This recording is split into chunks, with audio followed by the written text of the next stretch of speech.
네, 오늘은 다윗의 예배와 온전한 기쁨을 통해서 온 마음을 다해 하나님을 사랑하는 삶에 대해서 나누도록 하겠습니다. 오늘 본문의 첫 두 절의 말씀은 다윗이 언약궤를 간절히 다윗성에 모시고 싶었지만 1차 시도에 실패하고 난 뒤의 이야기입니다. 다윗의 마음이 굉장히 많이 상심을 했었습니다. 그런데 중간에 언약궤를 옮겨 놓았던 오베데돔의 집이 많은 복을 받는 것을 보면서 이게 하나님의 진노가 아니었구나라는 것을 깨닫게 됩니다. 오히려 자신이 1차에 시도했던 방법이 언약궤를 옮기는 방법이 잘못됐다는 것을 깨닫고 2차 시기에는 그 방법을 새롭게 이제 깨달음을 적용하게 됩니다. 자, 오늘 본문의 13절 말씀 같이 읽도록 하겠습니다. 시작. 여호와의 궤를 맨 사람들이 6걸음을 갔을 때 다윗은 소와 살진 양으로 제사를 드렸습니다. 자, 여호와의 궤를 맨 사람들이라고 나옵니다. 1차에서는 언약궤를 새 수레에 싣고 이동했습니다. 하지만 이번에는 언약궤를 레위인들이 어깨에 지고 갔던 것이죠. 이것은 모세 율법에서 규정을 한 것입니다. 그러면 왜 그런 규정을 주셨는가? 이 언약궤는 그 언약궤의 덮개 위에 여호와 하나님이 임재하셨기 때문입니다. 그래서 오늘 본문의 언약궤를 여호와의 궤라고 표현하는 것은 the presence of God, 하나님의 임재가 그 위에 있기 때문에 언약궤는 하나님의 임재를 상징하는 것이었습니다. 자, 그래서 하나님의 임재는 어떤 기구나 제도나 예전 예식에 임한다기보다는 사람들에게 임하는 것이죠. 그래서 사람이 직접 감당하도록 하신 것입니다. 왜냐하면 하나님은 화려한 성소나 성전보다도 그 예배하는 사람들, 그 사람들을 만나기를 원하시기 때문입니다. 우리도 그렇잖아요. 어떤 만남에 초대를 받았는데 가보니까 장소가 너무나 화려하고 좋은 곳이고 음식도 좋고 다 모든 프로그램이 좋아도 정작 만나는 상대방의 진정성이 느껴지지 않는다면 이 모든 건 형식에 불과한 것이죠. 자, 1차 시도에 실패했던 다윗은 마음이 상당히 더 겸손해지고 갈급해졌습니다. 그래서 우리가 읽은 13절에 보면 6걸음을 갔을 때 소와 살진 양으로 제사를 지냈다 이렇게 되어 있어요. 그럼 6걸음을 갔을 때마다 이렇게 제사를 지낸 것이냐? 그래서 이 구절에 대한 해석은 학자들마다 좀 분분합니다.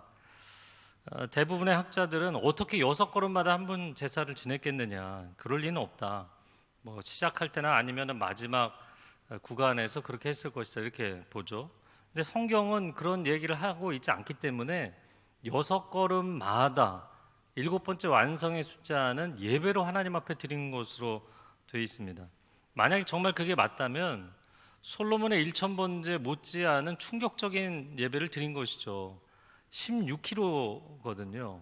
16km를 갔는데 그 6걸음마다 한 번씩 예배를 드렸다면 제가 어제 계산을 해보니까 솔로몬의 1000마리 그 짐승의 제사보다 더 많이 했었을 것 같아요. 그러니까 그 아버지의 그 아들이다 이런 생각이 들더라고요. 자, 우리는 인생에서 이렇게 뭔가에 대해서 간절해 본 적이 있는가? 대학 시험이 끝나고 나서 합격자 발표할 때 굉장히 간절했었던 기억이 나시나요? 또 고시 공부를 하셨던 분들은 몇 년씩 고시원에 들어가서 또 독서실에 밤을 새면서 도서관에서 공부할 때 굉장히 간절함이 있죠. 사랑하는 사람이 생겼을 때 그 사람이 내가 좋아하는 것만큼 그 사람도 나를 좋아해 줬으면 그런 마음이 생겼을 때도 간절함이 있습니다. 자, 그러나 오늘 본문을 보면서 과연 나는 하나님을 향해서 다윗이 느꼈던 영적인 간절함이 있는가? 그런 것을 느껴본 적이 있는가? 아니면 내 영혼 안에 그런 간절함이 문득문득 올라오는데도 그것을 덮어놓고 살고 있지는 않은가? 그런 우리 자신을 좀 돌이켜보기를 원합니다. 자, 이어지는 14절 그의 간절함이 어떻게 표현됐는가를 나타냅니다. 같이 읽겠습니다. 다윗은 배 에봇을 입고 온 힘을 다해 춤을 추었습니다. 언약궤가 다윗성 안으로 들어가는 순간 1차에 실패를 했기 때문에 2차에는 정말 걸음걸음 살얼음을 걷는 것처럼 갔던 것이죠. 그래서 6걸음만 가도 하나님 앞에 예배드리고 또 6걸음 가고 예배를 드릴 만큼 그런 그의 간절함이 언약궤가 성문 안으로 들어오는 순간 이 감격의 폭발로 이어지게 됩니다. 그리고는 뭐 온 힘을 다해 춤을 췄다. 제가 신학대학원 시절에 동기들과 이스라엘을 갔었는데 예루살렘에서 유대인들이 춤을 추는 걸 봤어요. 찬양 또 뭐 그들의 민속 노래를 틀어놓고 조금 이게 단조로 우울한 곡에 맞춰서 천천히 뱅글뱅글 돌면서 춤을 추는 것도 봤고, 아주 경쾌하고 빠른 곡에 맞춰서 열정적으로 춤을 추는 것도 봤습니다. 다윗이 그렇게 춤을 췄겠죠. 다윗은 온 마음을 다해 제사했고 또 온 몸을 다해 온 힘을 다해 춤을 췄습니다. 몸으로 드리는 제사, 몸으로 드리는 예배를 드린 것이죠. 제가 2004년, 5년 요셉 청년부를 담당하다가 밴쿠버를 갔는데요. 그때 이제 요셉 청년부는 토요일 날 저녁 5시에 모입니다. 그때는 주 5일제가 아니라 6일제였기 때문에 토요일 늦게까지 일을 하고 청년들이 모였어요. 굉장히 많이 지쳐 있는 청년들이 정말 하나님 앞에 전심으로 전력으로 예배드리는 그런 예배였습니다. 한 달이 지나고 2달이 지나고 예배가 많이 부흥을 했어요. 충만해지고 사람들도 많이 늘고. 근데 한 3달쯤 지났을 때 한 자매님이 등장을 했어요. 그 자매님이 제가 이렇게 단에 설교하고 있으면 이 오른쪽 앞에 맨 앞줄에 앉아 있다가 딱 찬양이 시작하면 일어나서 복도에 나와서 뱅글뱅글 돌면서 춤을 췄어요. 근데 긴 치마를 입고 이제 춤을 추셨는데 저는 그런가 보다 그러고선 2주, 뭐 3주, 4주 이렇게 지나니까 사람들이 저한테 와서 그러더라고요. 저 자매를 멈추게 하라. 그래서 제가 약간 의아해서 그러면서 정색을 하면서 나는 그럴 생각이 없다. 이유가 있는데, 첫 번째, 다윗과 같이 하나님 앞에 올려드리는 예배를 내가 무슨 자격으로 막을 수가 있느냐. 나는 그렇게 할 수 있다는 게 너무 부럽다. 그 두 번째는, 아니 당신한테 나와서 같이 추자고 한 거 아니지 않냐. 누구를 방해한 것도 아닌데 왜 그러냐. 그 세 번째는, 예배는 하나님을 집중해야지 왜 그 자매를 쳐다보고 있냐고. 그런 얘기를 했던 적이 있습니다. 제가 한 그 요셉 청년부를 한 10개월 정도 담당했는데, 하여튼 제가 떠나기 전까지는 늘 매주 나왔어요. 근데 저는 그렇게 하나님 앞에 자유하게 기쁨으로 찬양하는 것이 참 보기 좋았습니다.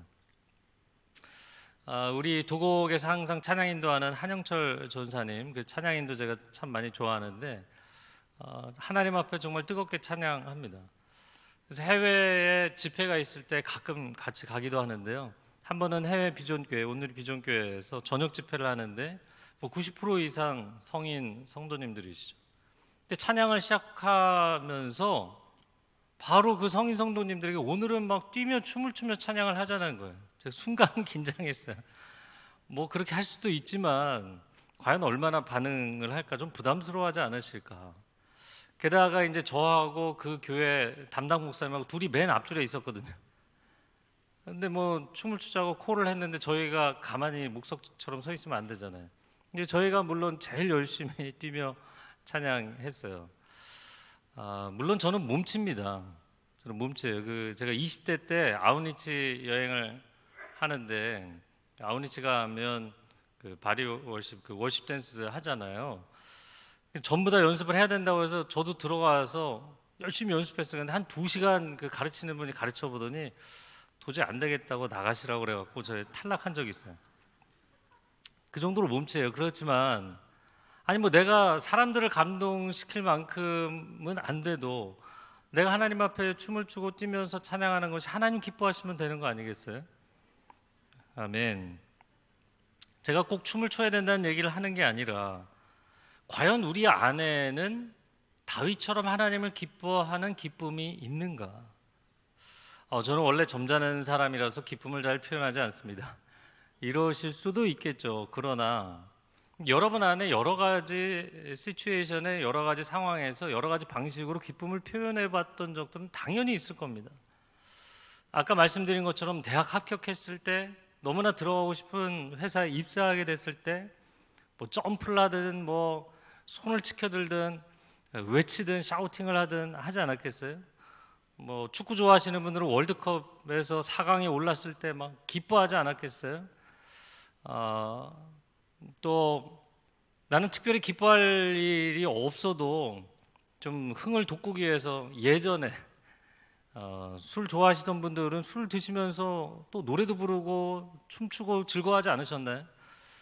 우리는 사실 기쁨을 표현합니다. 그런데 왜 우리는 세상적인 엔터테인먼트는 늘 충만하게 그런 삶을 살면서 우리 안에 영혼의 기쁨은 존재하지 않을까?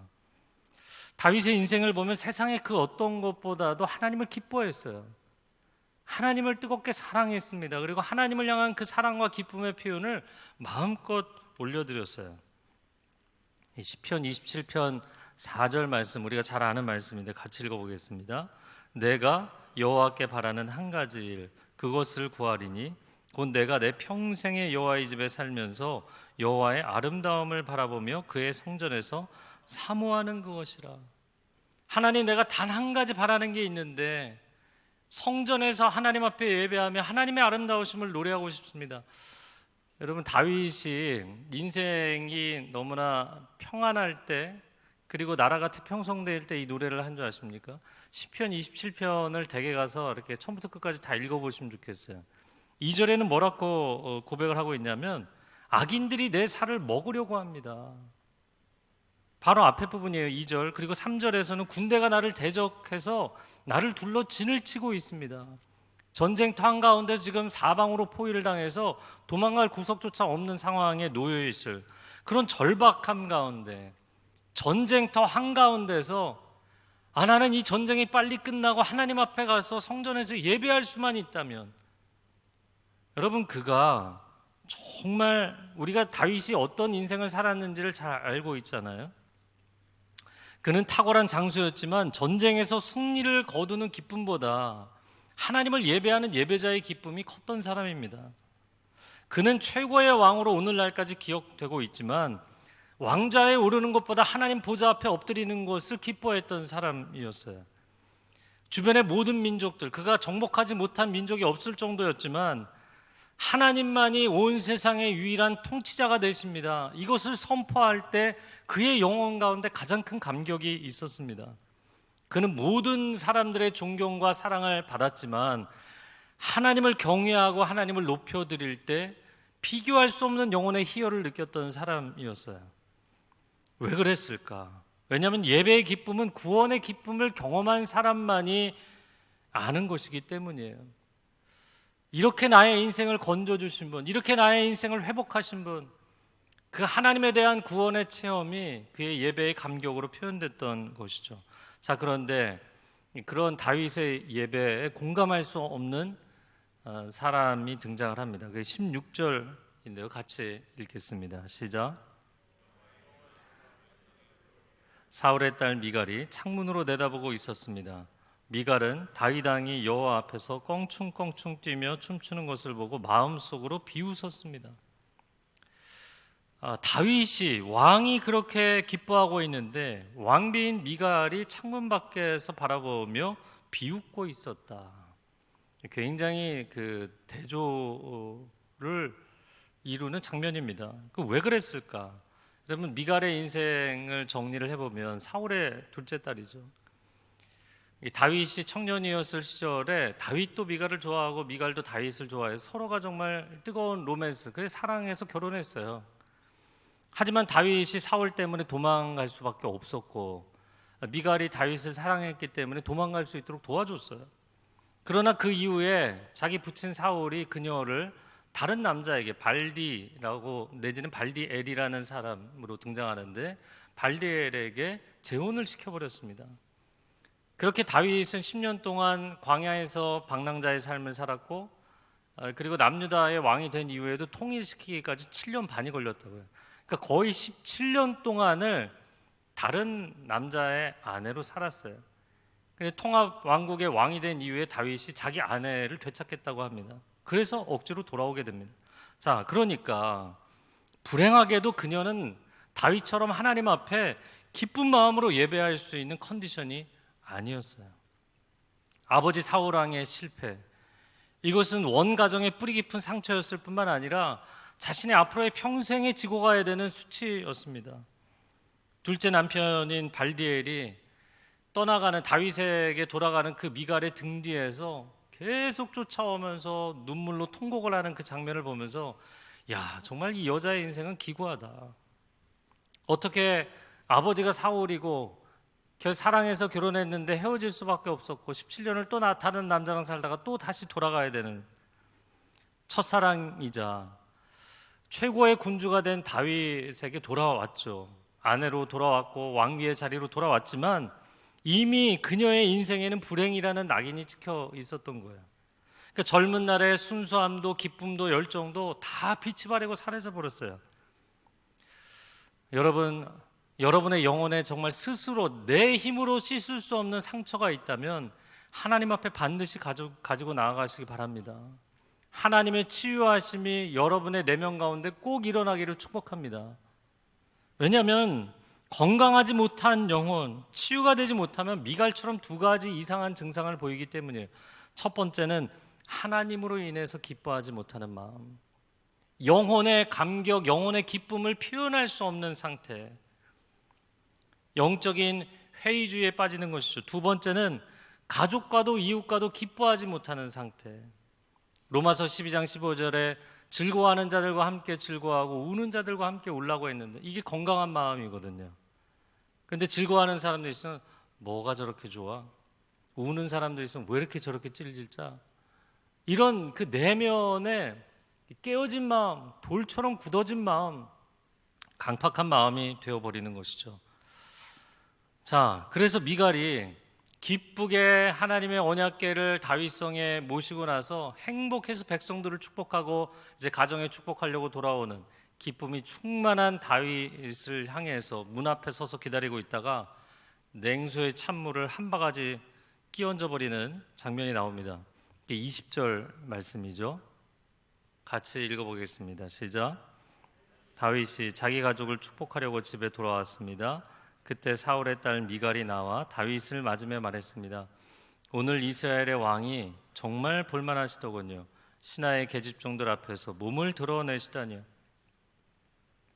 왕이 채통도 없이 신하들도 아니고 신하의 종들도 아니고 신하의 계집종들이다.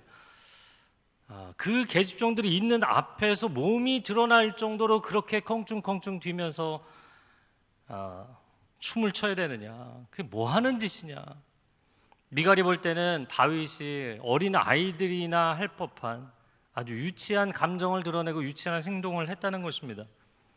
그래서 제가 이 지점에서 질문한 것은 순수함과 유치함의 차이가 무엇일까? 미갈은 다윗의 영적인 동심을 파괴하려고 들었어요. 왜 그럴까요? 자신의 영혼의 동심이 이미 파괴되었기 때문에. 자기가 영혼의 동심이 파괴된 사람 다른 사람 것도 파괴하려고 하거든요. 온누리교회 22년 전에 사역 시작할 때 저는 파워웨이브 청소년 사역, 그 당시에는 이제 중등부 고등부라고 이야기를 했는데요. 저희가 기도하면서 이제 파워웨이브라는 이름을 만들었어요. 그 당시에 청소년들이 하나님 앞에 가장 행복한 예배를 드릴 수 없을까? 그래서 패션이라는 집회를 만들었습니다. 그래서 그때는 중고생들이 서빙고 본당에 들어오려고요. 몇천 명이 줄을 서서 기다렸어요. 그 줄을 서서 들어와서 1시간 찬양, 1시간 설교, 1시간 기도, 뜨겁게 춤을 추며 뛰면서 찬양하고 하나님 앞에 엎드려서 울면서 기도하고 정말 그 예배가 충만한 예배였어요. 그래서 저희가 다른 교회들과도 연합 집회를 시도하게 됐고 한 번은 부산에 있는 교회에서 집회를 하게 됐습니다. 청소년 집회를. 근데 이 교회가 상당히 보수적인 교회였어요. 그래갖고 예배당에 기타나 드럼을 일절 사용하지 않는 교회였어요. 저희는 한쪽에 놓고 사용하잖아요. 청소년 집회고 그 교회 청소년들, 지역에 있는 청소년들을 초대를 했기 때문에 저희가 교회 목회자들과 또 당의 장로님들과 여러 차례 건의를 해서 악기를 세팅을 했어요. 근데 악기를 드럼을 한가운데 세워놓고 그것도 단을 좀 높여갖고 드럼을 한가운데 세팅을 해놓고 그리고 악기를 풀 세팅을 했습니다. 근데 그 교회에서는 뭐 그런 걸 해본 적이 없는 거예요. 한참 리허설을 이제 한 30분 정도 하고 이제 본 집회를 시작하기 한 5분 전에 저도 이제 스텝으로 섬기다가 이제 화장실을 갔어요. 근데 화장실에 그 교회 약간 뭐 50대 60대 되시는 뭐 집사님 장로님들이신 것 같아요. 그분들이 피식피식 웃으면서 이런 얘기를 하시더라고요. 완전히 딴따라구만, 딴따라. 그분들이 보실 때는 그런 거예요. 자, 그러면 여러분, 젊은이들이 자신들의 눈높이에 맞는 음악을 하기 때문에 그렇게 좋아서 거기에 올까요? 저희가 그 패션이라는 집회를 하기 2년 전에 청소년 열린 예배라는 것을 시도해 봤습니다. 청소년들이 좋아할 만한 그 문화적인 순서들, 음악들 그런 거 많이 사용했어요. 첫 번째, 두 번째는 좀 오더니 세 번째, 네 번째 청소년들이 안 오는 거예요. 결국에 나중에 실패해서 문 닫았습니다. 그래서 제가 청소년들에게 물어봤거든요. 아니 왜 안 오냐? 너희들이 좋아할 만한 그런 순서와 프로그램을 많이 하는데. 그랬더니 제가 그 당시 서빙고 중등부에 있었는데 그 여의도에서 오는 친구들이 그런 얘기를 하더라고요. 전사님, 그 정도는 방송국 공개홀 가도 다 볼 수 있어요. 이게 무슨 얘기냐면 우리가 그런 문화적인 미끼 때문에 오는 줄 아느냐. 우리도 영혼의 목마름을 채우러 오는 것이다 라는 얘기를 하는 거죠. 여러분, 청소년들도 단순히 문화적인 컨텐츠 때문에 오는 게 아닙니다. 이곳은 정말 영이신 하나님 아버지를 만나는 그 감격과 은혜가 있어야만 사람들이 오는 것이거든요. 인간 안에는 여러 가지 종류의 기쁨이 있습니다. 우리 안에는 뭐 줄일 때 음식을 먹는 것도 기쁜 것이고요. 목마를 때 물을 마시는 것도 기쁘고, 또 사람들과 교제하는 기쁨, 굉장히 큰 기쁨이죠. 놀이나 유의를 통해서 얻는 기쁨, 사회적인 성취나 성공을 통해서 얻는 기쁨, 다양합니다. 가장 중요한 기쁨은 영혼의 기쁨이죠. 나를 변함없이 온전한 사랑으로 품어주시는 그 하나님의 임재 가운데 들어가는 기쁨이 우리에게 있습니다. 그러면 인간이 이렇게 기뻐하는 존재가 된 것은 어떤 이유인가? 그것은 하나님이 기뻐하시는 분이시기 때문에 성경에 보면 하나님도 기뻐하신다는 표현이 나오고요. 그 주님의 기쁨을 우리에게 나눠주신다라고 되어 있어요. 요한복음 15장 11절 말씀 같이 읽어보겠습니다. 내가 이것을 너희에게 이름은 내 기쁨이 너희 안에 있어 너희 기쁨을 충만하게 하려 함이라. 할렐루야. 오늘 온전한 기쁨에 대해서 다루고 있습니다. 그래서 기쁨의 개념에 대해서 좀 얘기를 하자면, 기쁨이라는 단어는 기뻐하다, 기쁘다 라는 우리말의 명사형이죠. 근데 한자로 표현하면 쾌락입니다. 이 쾌락의 뉘앙스가 좀 안 좋아서 그렇지 사실은 쾌락은 가치 중립적인 거예요. 이것이 뭐 절대적으로 옳다거나 절대적으로 그르다거나 이렇게 표현할 수 없어요. 그렇기 때문에 쾌락을 한쪽 극단으로 절대화시키는 것은 굉장히 위험한 것입니다. 철학 사조에서는 에피큐리아니즘이라고 쾌락주의라는 게 있잖아요. 그래서 쾌락주의라는 건 쾌락만 있으면 그게 절대 선인 거예요. 그게 절대적으로 추구할 것인 거예요. 그러나 그렇게 얘기할 수 없어요. 왜냐하면 다른 사람을 괴롭히는 것을 즐거워하는 사람도 있고요. 불법으로 이득을 취하면서 기뻐하는 사람들도 있어요. 험악한 말을 하고 공격적인 말을 하고 욕설을 퍼부으면서 그거를 기뻐하는 사람도 있어요. 비뚤어진 성적 취향을 가지면서 그거를 기뻐하는 사람도 있다고요. 그렇기 때문에 쾌락이라고 해서, 기쁨이라고 해서 다 좋은 기쁨은 아니고 다 나쁜 기쁨도 아니에요. 그러므로 쾌락이라는 것 자체, 기쁨이라는 것 자체는 하나님이 우리에게 주신 것이지만 극단적으로 그것을 지향하는 쾌락주의도 잘못된 것이고, 또 정반대로 극단적으로 지양하는 금욕주의도 잘못된 것이죠. 하나님은 우리 안에 온전한 기쁨이 누려지기를 원하시는 줄로 믿습니다. 그래서 여러분 기뻐하세요. 그러나 하나님 안에서 건강하게 기뻐하세요. 하나님 우리를 사랑하시기 때문에 건강한 기쁨이 우리 안에 있기를 원하십니다. 자, 그러면 다윗이 어떻게 답변을 했는가? 21절 말씀 같이 읽어보겠습니다. 시작. 나는 하나님 앞에서 그렇게 춤을 춘 것이요 그분이 당신 아버지와 당신 집안 대신 나를 선택해 여호와의 백성 이스라엘의 통치자로 세우셨으니 나는 언제든 여호와 앞에서 기뻐 뛸 것이요. 다윗의 고백을 통해서 배우는 참된 온전한 기쁨이 무엇인가? 첫 번째는 온전한 기쁨은 하나님의 임재 안에서 경험하는 것입니다. 내가 사람 앞에 춘 것이 아니라 하나님 앞에 춤춘 것이다. 여러분, 우리 인생이 사람 앞에 평가받고 사람에게 인정받으려고 하면 늘 불안하게 돼 있습니다. 그리고 만족과 불만 사이를 오갈 수밖에 없어요. 왜냐하면 내 인생을 평가하고 인정하는 그 사람들이 온전한 사람들이 아니고 그리고 영속적인 사람들이 아니기 때문입니다. 그러나 나를 품어주시고 사랑해 주시는 하나님은 온전하시고 완전하신 하나님이신 줄로 믿습니다. 그래서 그분의 임재 안에 들어갈 때만, 온전하신 분 안에 들어갈 때만 온전한 기쁨을 누리게 돼 있어요. 제가 앞에 예배 여러 경험들을 나누었는데요. 왜 어른들은 하나님 앞에서 어린아이처럼 기뻐하지 못할까? 그런 기쁨을 표현을 못할까? 사실 팔순 노모 앞에서 육순 딸은 어린아이에 불과한 거잖아요. 그러니까 팔순 노모께서 자녀가 밖에 외출하려고 그러면 야, 건널목 조심하고 밥은 챙겨 먹고 이렇게 얘기하시는 거잖아요. 나이는 상대적인 것입니다. 제가 이거 묵상하다가 그런 생각이 났어요. 제가 얼마 전에도 병원에서 그런 분을 뵀는데 이 식당이나 병원이나 공공장소에서 아주 연세 많으신 8순 9순의 노부모님을 모시고 와서 공손하게 아이처럼 섬기는 그 6순 아들 딸들을 보면 참 마음이 이렇게 따뜻하고 훈훈하지 않습니까? 그런데 오히려 똑같은 상황에서 내 나이가 있지, 내가 체면이 있지, 내가 사회적인 지위가 있지, 그러면서 느리게 움직이시고 잘 못 알아들으시는 노부모님에게 막 화를 내고 이래라 저래라 함부로 말하는 사람들을 보면 눈살을 찌푸리게 되잖아요. 여러분과 여러분의 부모님의 관계 설정은 어떻게 되어 있습니까?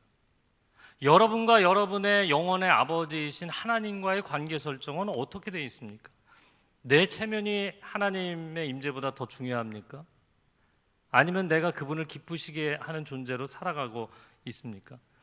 우리는 지상에서 나이가 100세가 되든 아니면 최장수를 살았던 무드셀라처럼 969세를 살든 하나님, 영원하신 하나님 앞에서는 어리광을 부려야 되는, 사랑의 노래를 불러야 되는 어린 자녀들이 아닙니까?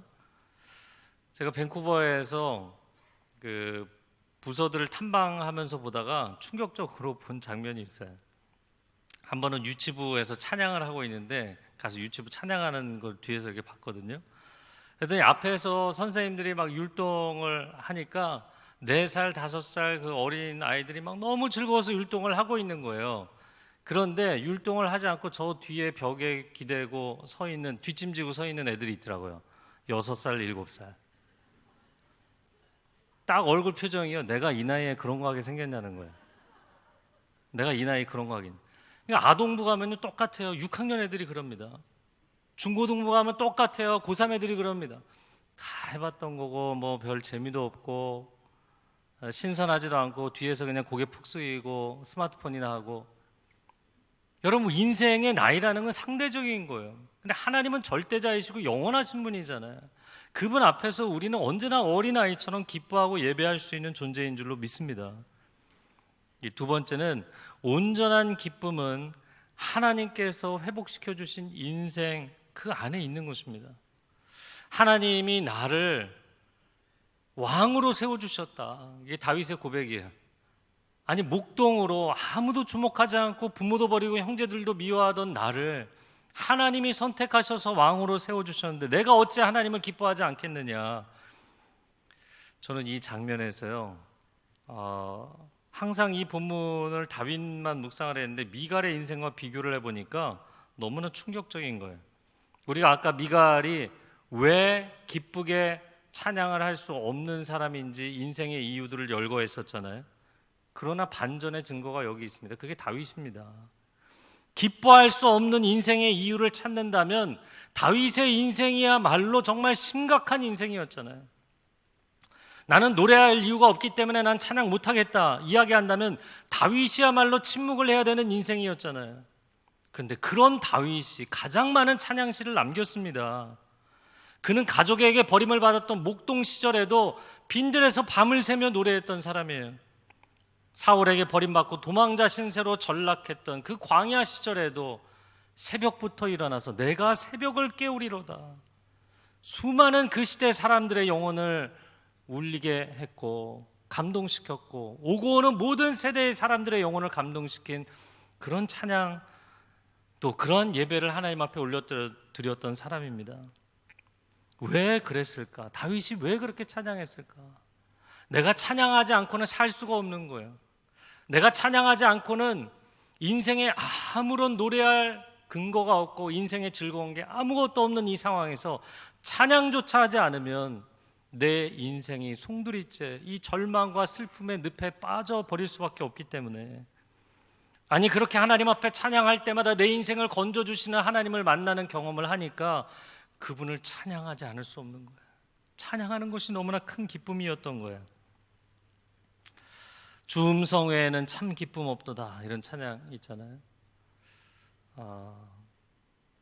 주님의 음성, 내가 정말 고난의 한가운데서도 주님이 나와 함께 하시는구나, 주님이 그 위로의 음성을 들려주시는 그 외에는 다윗의 인생에 더 그 다른 기쁨이 없었습니다.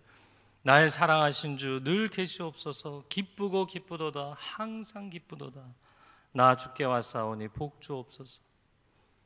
여러분, 이 찬양이요, 사실은 멜로디는 굉장히 구슬픈 멜로디예요. 그런데 가사는 기쁘고 기쁘도다예요.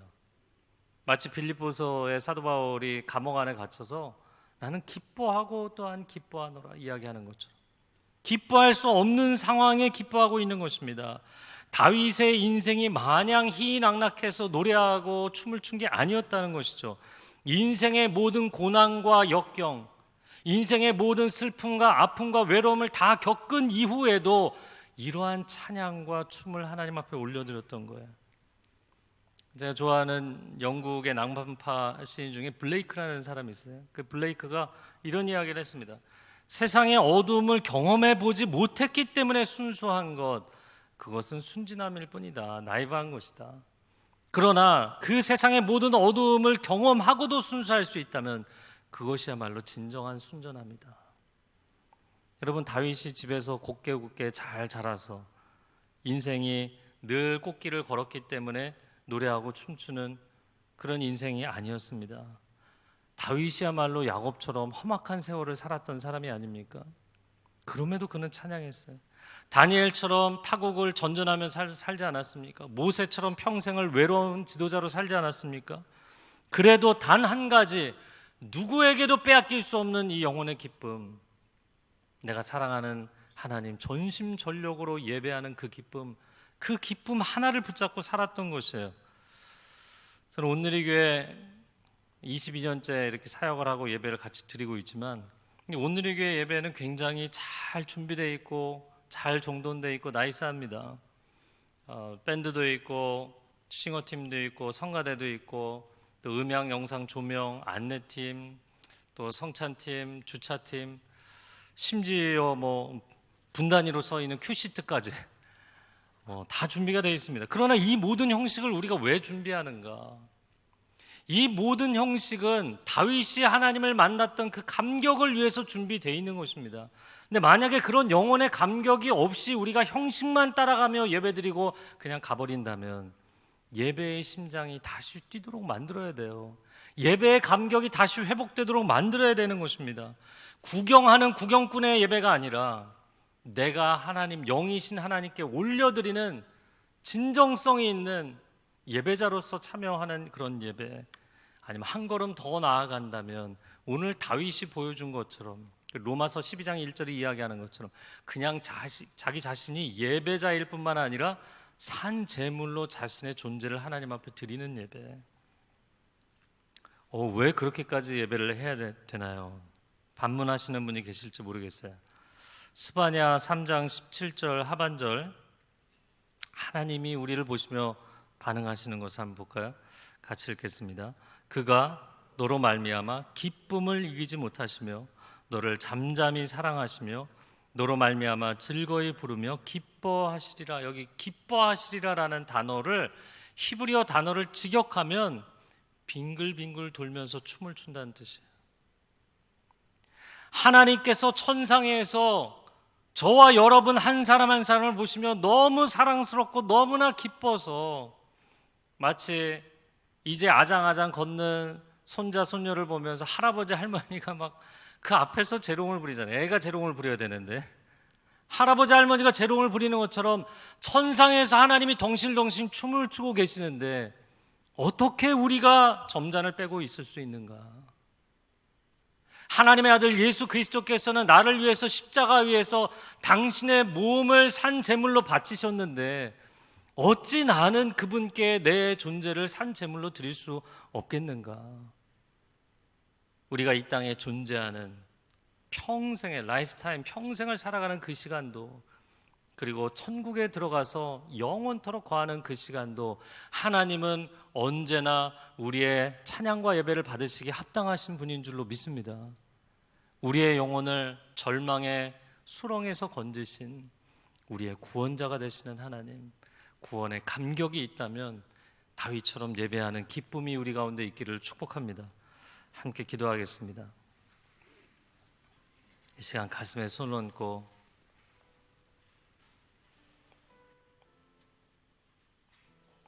하나님, 내 마음의 성전에 주님 자정하여 주옵소서. 그 언약궤를 다윗성에 모신 것처럼 하나님의 임재가 내 영혼의 보좌 가운데 온전히 임하신다면 나 기뻐할 것입니다. 내 영혼이 기뻐할 것입니다. 내 입술이 열려서 찬양할 것입니다. 내 두 팔을 주님 앞에 올려드리고 기뻐할 것입니다. 내 삶에, 내 전 존재에, 내 전 인격에 하나님의 임재로 인한 기쁨이 가득할 것입니다. 오 주님, 세상의 많은 것으로 지쳐있고 눌려있어서 나는 더 이상 노래할 수 없다고 이야기하지 않게 하시고 그 어두움을 뚫고 나가는 영혼의 외침과 찬양과 선포가 우리의 삶 가운데 넘치게 하여 주옵소서. 함께 통성으로 기도하겠습니다. 사랑하는 주님, 어려운 상황과 환경 가운데서도 깊은 절망의 시간들을 통과하면서도 하나님을 예배하고 찬양했던 다윗의 온전한 기쁨이 우리의 기쁨이 되게 하여 주옵소서. 세상의 것들은 가질 때는 기쁘지만 손에서 모래알처럼 빠져나갈 때는 절망하고 상실감을 경험합니다. 그러나 영원하신 하나님, 그 임재가 나를 떠나지 아니하시는 하나님, 내 곁에 계실 때 이 땅에서 영원토록 찬양하며 천국에서 영원토록 찬양할 것입니다. 이 기쁨이 우리 안에 충만케 하여 주옵소서. 예배의 자리를 사모하고 성전을 사모하고 하나님의 임재를 사모하는 영혼들마다 다윗의 외침이 있게 하여 주시고 다윗의 승리가 있게 하여 주시고 다윗의 영광이 있게 하여 주시고 다윗에게 부어주셨던 축복이 임하게 하여 주시옵소서. 우리가 이 땅을 살아가며 세상 사람들의 자랑으로 기뻐하는 것이 아니라 하나님 한 분으로 기뻐하는 삶이 되게 하여 주옵소서. 오 주님, 다윗의 고백에 있는 사람들마다 하나님 어떠한 고난과 어려움도 뚫고 나가는 승리자들이 되게 하실 줄로 믿습니다. 하나님, 대한민국이 어려운 상황 가운데 처해 있습니다. 기도하게 하시고 믿음으로 선포하게 하여 주시고 지혜롭게 대처하게 하여 주시고 하나님, 믿음의 공동체가 회복되고 교회가 회복되고 영적으로 다시 일어서는 계기가 되게 하여 주시고 가정들마다 일터마다 우리 자녀들 하나님의 은혜와 평강 가운데 지켜 주옵소서. 주님의 은총을 구합니다. 예수 그리스도의 이름으로 기도합니다. 아멘.